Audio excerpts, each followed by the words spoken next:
on a ici nous en avons avant Mika bon sinon c'est qu'on pas de mal là on a tiré l'endroit quand on est là quand on parce que tout du trop dans la salle ma étape numéro 4 il faut quoi ta jour avant amara comme dans le mat c'est un samedi là le temps bon tena non comme moi sur défi ni kenira que nous devons tapar do teu nous dans la quand on va vite et puis quand on va vite si tu challenge comme what to talk ben kenira on a 50 days parce que nous nana mena nous afanita bon ada menjadi nak katanya menjo no ada salah apa apa lupa tu voilà ini posisi comme ça voilà eno kan compara malan kon ja mina jun kon ini tadi ini la susta la lekona jono hala kena wali mo heba iPhone fani ana iPhone 1 Pro Max bidu ni kon lami fa koto epi ne para malan me magen londe timba la jaga na waje tindene ya gan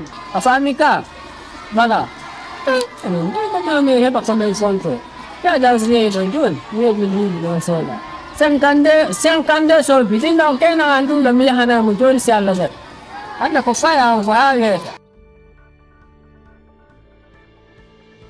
sama non Senegal di mana ya Senegal tu saya ikut ya wakil golas nah dah pasal cepom andi saya faham cepom kan ayasa anak wallahi mana angkat negara wakil ada saya dah tak ada ya alhamdulillah kebenaran kena tu dikah wallahi wakil gol itu gol sen ni ini loh andi lebih mau pergi banyak orang kan saya punya jadi biar mau betul ke ada betul kan saya min lagi dah dong kono ini hak lah ya lalu dong wallahi ini kalau ni benan kalau ni apa bahasa saya apa adno tu nanti gua ada kami marah buat tu kan dia tahu nanti gua jual mak mana jual bed kau mau mak men jangan ini jual bed kau mau jual bukulon kan iyo mau nyanda kan beda nama tu jika nyawa dah berfungsi mas bukan ye andi begul dero do mau be do madarangam doga ni mau be manti ibe nyawa li ben long ko thona bata ibe nyawa li ben mu ala tu do ta ko inda yo ba la achuno mi yo no ayon joma pero long ko ben on no mo do ni jombu don joma pero Johnny be sanziti joma be jawt merci ami fala ma wala yo be tay be wat ayo gudo nyamande tay yo koto makko sanjir minyam makko jawt nyamande Allah wa tay be obligi etre jiwon o kamo ko ye parce que ala ko bi tati mbudi be yoba bon manan parce que kadi denga mo be kadi jetti ngura mun afode nyamande nyawla go dum nyawlo wodo nyawlo ankal nyam ay bulba de perti adama da ko woli joda ko mari be wadi don ko ana kadi goni sanzitu ko yo mabbe jawt unu wulbi ni ye tera ko mi dai kadi wan jiwo la ngandi kan jombano to honno on wadi kan haw sedi on milan ko ni gidi fo hawla fo ida kene ye donc ko har do mama no go gay ba lo ko ha ko ni ni gera itong e choka itong kambe andi ko no gera ko tong ana nyam fu sen anda min ba la di sen kilo yan ko metti no koy tidi alhamdulillah foto yang jelas. Kamar mo yang kumiyo naman, mari programa wala pas nila ka so pega ta kasi seda. Wala man man mo lang ako lo kira. Banana.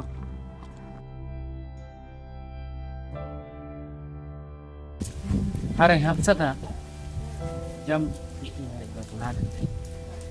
are fuing ji pas jauh bangga.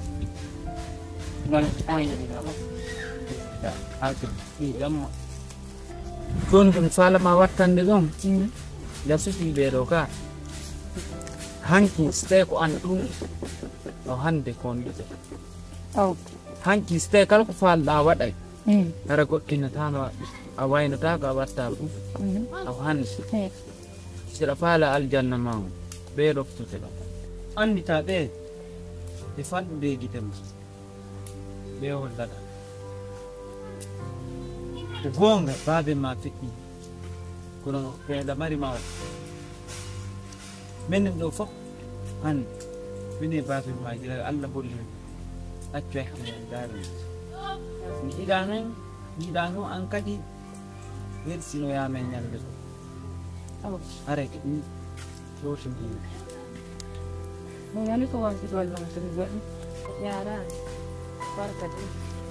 Alhamdulillah rabbil alamin. Yo Allah moti. Yani do ngandi piji ni. Ivel fiji metu. Eno kanko sonnajo. Ko wiyete ko goto ƴettataɓe ngu gonɗo ko gonga sabuna oti hollama boyi mi jaɓi miɗo weltori o weltoram miɗo weltori ko jon haqqil kadi o woni yaade kamum kono hande si goɗɗo accirima sabu goɗɗo ñande on maayi wo sabu on bonay kono si goɗɗo accirima sabu Allah Allah kam mayata ka aray e hino ɗo on ɓeydanaymo tun o wimo tawde gorko marɗo sariya min noon koɓe sa wi ko min na haali alu haali malum ma haali alu haali tuli gorko sariyande nana ana ngoy aray na yawita gollo iɗon no nande ko pay kum kono na ton ton min kay ko wano noon haray yananeme no gasa me wodu no ko me yewti so o yejjitaali min kadi mi yejjitaali na mayɗo ina bun ɗo ina nawnuɗo ka ko selluɗo kemmarɗo haqqil timmiti gasi oyiɗo alay ko wanono oyiɗo gasi oyiɗo yo o torriɗo yalla hawrinde e sababu moƴƴo woɗɗina seytane hakkundeji men ɓenni seytane ko rewi yo ɗon huɓɓay ray me weltani yo weltanode ngal ɓenni sa fotti e julɗo ka juɗɗo ka yaako seedo ton sa fotti e kefera kadi kefara yaako seedo ton mene me weltani o fota oɗo way kuyagal makko hano woni ɗo ni o foltaki mene makko baɓɓe gas ga mi wiyalimo accu o ronki accude mi wiyalimo daro o ronki darade haray sengo gono ton ɓe wiya debbo ko doño andata doño o yaga makko tanke o hewtata galle makko on mbami haray ɗo min halfini Allah mi waɗimo sago jungo mum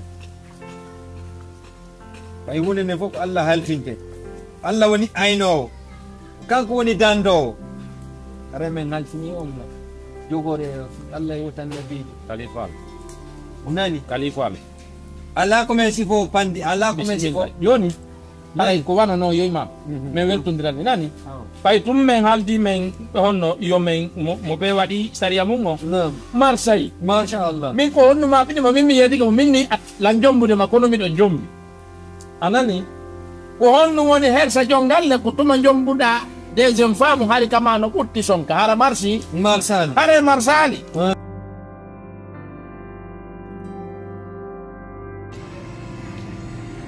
Halo? Ini nala to. Awa modi ma. Kadi langari kan, langkap belas. Aspikan ni mohon tu. Mau di mana dong? Dia ni. Halo, assalamualaikum Ustaz. Nala to. Wanda, puna jam.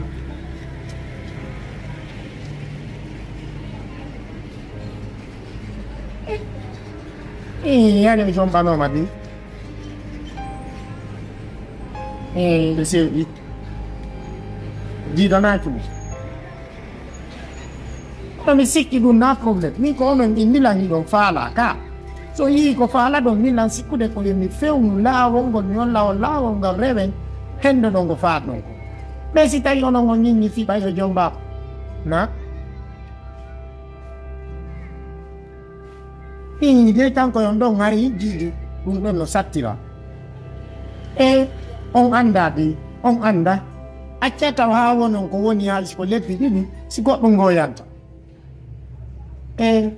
Sirabe, kau sating kau sata, ming umbudi mituang, ming budi kari kau bapa enang, nyaulino, kau nendeng nyama, na?